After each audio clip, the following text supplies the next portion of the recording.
C'est la première fois qu'un des grands tours cyclistes n'a pas pu aller à son terme. Le 14 septembre, la Vuelta a dû écourter son étape finale à cause de manifestations pro-palestiniennes. Une séquence qui a ouvert un débat politique en Espagne. On vous explique.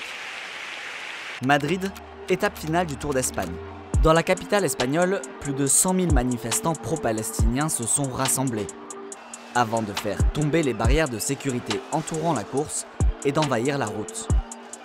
Les organisateurs de la course sont alors contraints d'écourter l'étape. Depuis son lancement ce 23 août, la course a été perturbée quasi quotidiennement par des rassemblements pro-palestiniens. Au cœur des polémiques, la présence de l'équipe Israël Première Tech, dont la participation est remise en cause.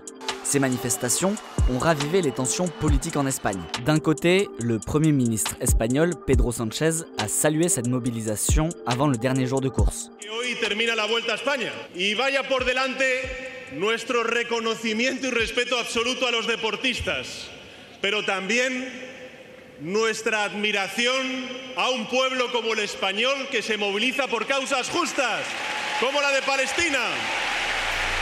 De l'autre, l'opposition qui a condamné ces propos.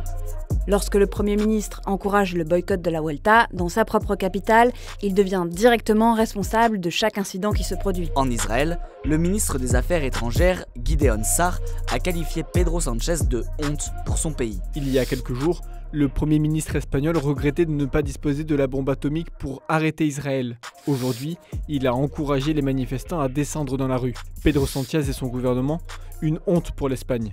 En Espagne, la cause palestinienne est particulièrement soutenue. Ce 15 septembre, Pedro Sánchez a condamné ces débordements tout en appelant à l'exclusion d'Israël de futures compétitions internationales. Hasta que no cese la barbarie, ni Rusia ni Israel deben estar en ninguna competición internacional más.